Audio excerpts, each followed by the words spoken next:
Di tengah bencana banjir dan longsor yang melanda Kabupaten Pd Jaya Aceh, ada kisah perjuangan seorang jurnalis yang tak banyak diketahui publik.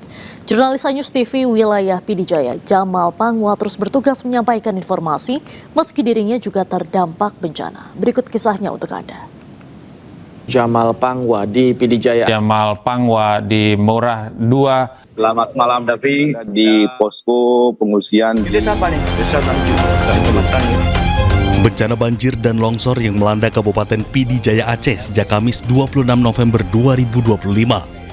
Di saat sebagian warga berjuang menyelamatkan diri, seorang jurnalis News TV, Jamal Pangwa, justru meninggalkan keluarganya demi menjalankan tugas peliputan. Dengan kamera di tangan, Jamal Pangwa menyusuri wilayah-wilayah terdampak bahkan hingga ke daerah yang terisolir. Lumpur tebal, genangan air, dan medan sulit tak menjadi penghalang untuk merekam setiap fakta di lapangan.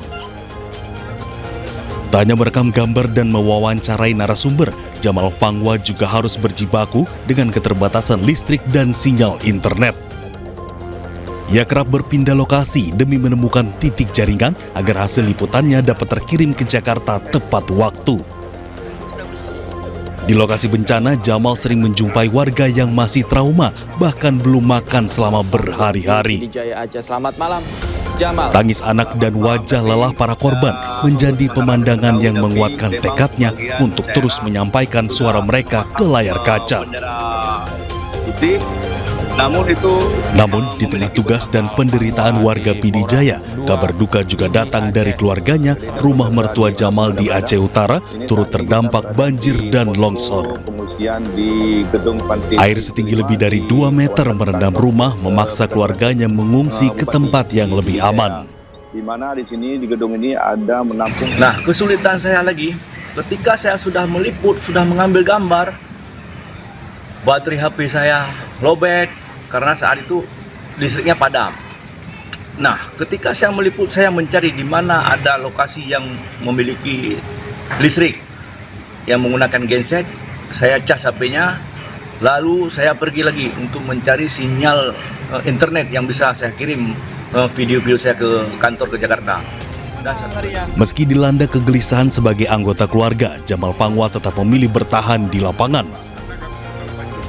Baginya, tugas jurnalis bukan sekedar pekerjaan, melainkan amanah untuk menyuarakan penderitaan masyarakat korban bencana. Di balik setiap tayangan bencana yang tersaji di layar kaca, ada perjuangan dan pengorbanan jurnalis di lapangan.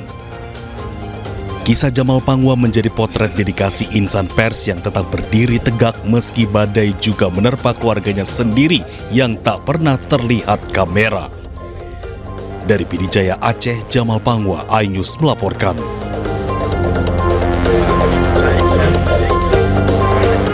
Anda kembali di iNews sore kali ini bersama saya Diandra Mukni. Pemirsa, banjir susulan kembali menerjang sejumlah desa di Kabupaten Pd Jaya Aceh. Lokasi-lokasi yang sebelumnya sempat dihantam banjir bandang kini kembali tergenang.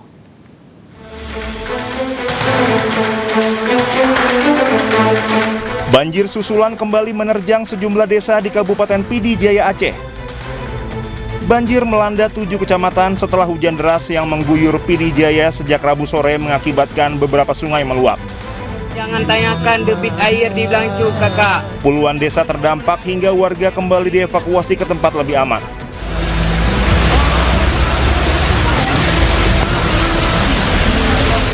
Beberapa desa yang terdampak cukup parah diantaranya Desa Alwe Sane, Alwe Ketapang, Alwe Me, Gahru, dan Babah Krung.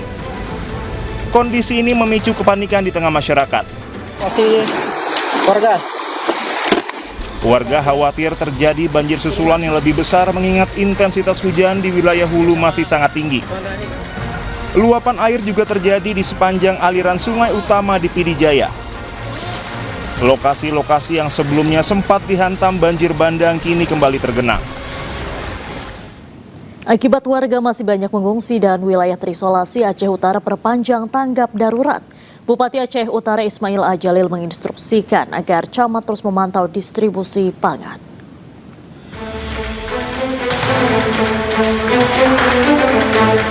Pemerintah Kabupaten Aceh Utara kembali memperpanjang masa tanggap darurat bencana hingga 29 Desember 2025. Lebih dari 4.000 rumah hilang dan 7.000 rumah lainnya rusak akibat banjir bandang yang melanda pada 26 November lalu.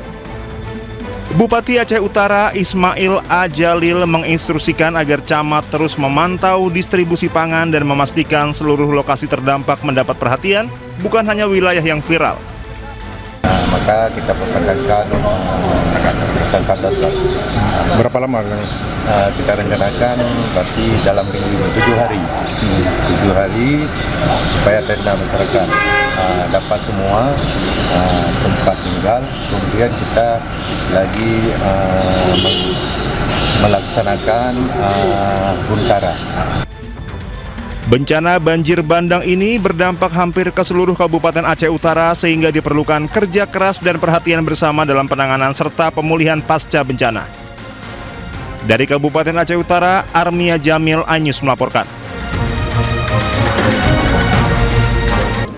Pemirsa, TNI hingga kini terus bekerja untuk membantu korban bencana banjir di Sumatera dan Aceh. Kodam Iskandar Muda membangun hunian sementara untuk korban banjir di PD Jaya Aceh.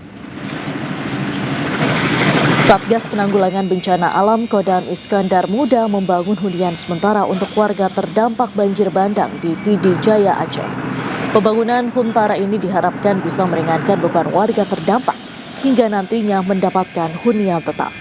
Hunian dirancang menggunakan rangka baja ringan, papan semen hingga dilengkapi dengan fasilitas penunjang lainnya. Di antaranya dapur umum, sanitasi, dan tempat ibadah. Pembangunan hunian sementara ini dilakukan di Desa Manyang Lancok melibatkan personel Yonsipur 16 Kodam Iskandar Muda dan ditargetkan selesai pada akhir Desember 2025.